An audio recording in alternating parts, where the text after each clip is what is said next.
Eu vou pesquisando e vou trabalhando com isso, mais envolvida eu vou ficando, né? Então, desde o movimento, a cor, como eu já falei, isso tudo serve sempre como inspiração, né? E que não deixa de ser uma inspiração do cotidiano.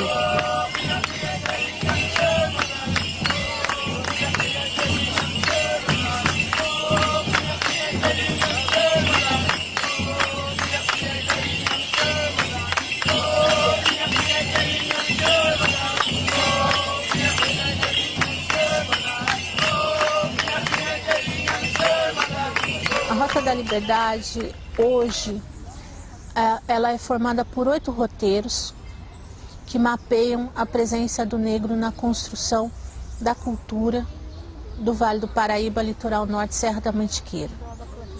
São 18 cidades. Nós tematizamos esses roteiros, a presença do negro na economia. Então, são as fazendas antigas de café, os solares dos viscondes. Nós temos a questão da religiosidade. O Vale do Paraíba, primeiro que a padroeira do Brasil é uma santa negra, né, escura. Há toda aquela discussão se ela é negra ou se é barro escurecido, mas a comunidade a entende como negra. A segunda maior festa religiosa do Vale do Paraíba é a de São Benedito. Na maior parte das cidades é feriado.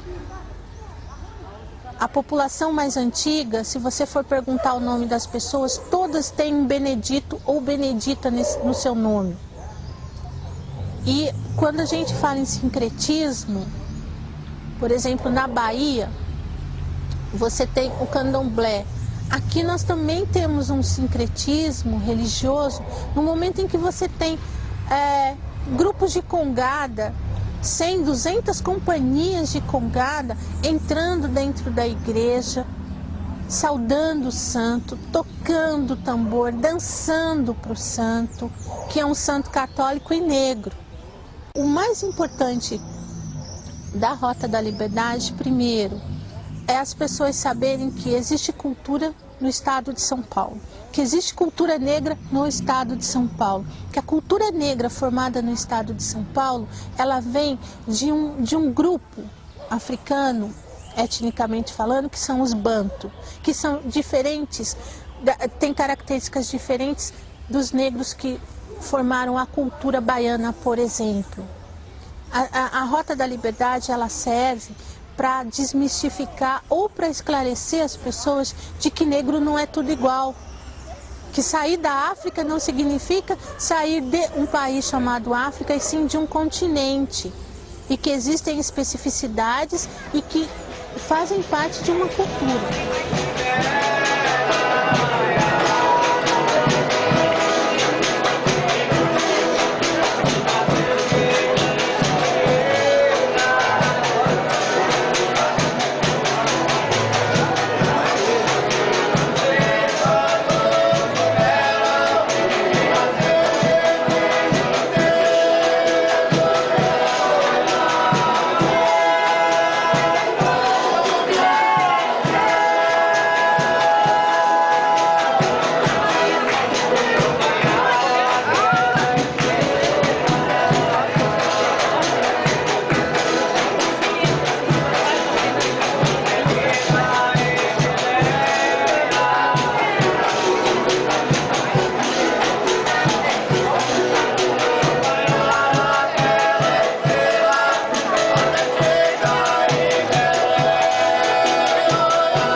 O ambiente moral, o apreço que a sociedade possa dar aos seus bens culturais, reforça a cidadania, dá aquele espírito de apreço pela cidade.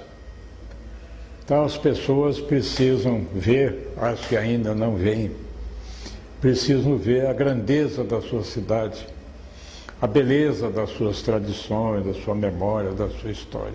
Eu tenho mostrado aí nas minhas conversas, nas minhas palestras, que uma cidade como esta é uma cidade pequena, ela está chegando aí perto dos 100 mil habitantes, mas isto perto de São José dos Campos, com seus 600, São Paulo, com seus 16 milhões, não é nada. Então, uma cidade como esta, em que a indústria geralmente é pequena, o comércio é pouco significativo, já foi mais no fim do ciclo do café, essas coisas. Então, essas cidades têm como oportunidade econômica o turismo. E eu digo, nós temos que jogar no interesse da população das grandes cidades, para ver as cidades pequenas, descansar, poder andar na rua sossegado e tal. Tirar uma pessoa de São Paulo, daquela selva de pedra, né, daquele paliteiro incomensurável, e trazer aqui para ver prédio de 10, 12 andares, e a cidade asfixiada, não tem a menor graça, não tem a menor possibilidade. Nós precisamos achar o encanto, por exemplo, nós temos aqui o Moçambique. Então você precisa achar o encanto do Moçambique.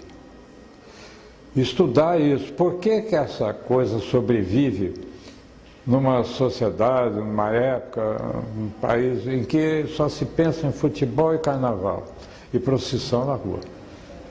Por que é que sobrevive um culto desse? Por causa da religiosidade. E isso vai passando de geração para geração. Então nós temos que dar valor a isso. Isso é a autenticidade da nossa cultura imaterial. A cidade vive disso, preza isso. Este modo de fazer a religião é peculiar à cidade, é peculiar à região. O Vale do Paraíba é isso. O turismo tem que aproveitar esse fundamento, tem que aproveitar esse culto, digamos assim, da tradição, que é para atrair o pessoal de São Paulo. Você não vai parar em São Paulo, na Praça da Sé, para ver Moçambique. Mas se você vier para Aparecida e disserem para você que aqui em Lorena tem uma igreja onde tem aí a sobrevivência da cultura dos escravos, a igreja dos negros, etc., o pessoal vem.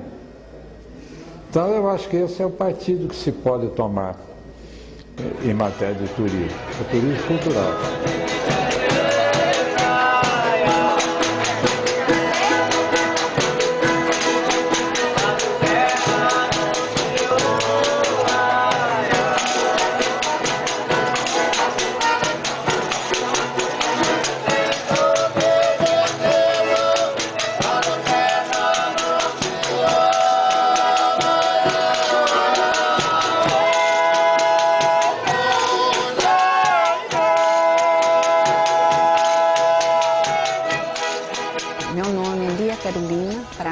Marioto, e aqui na divisão de museus eu trabalho como paleógrafa e responsável pelo arquivo histórico.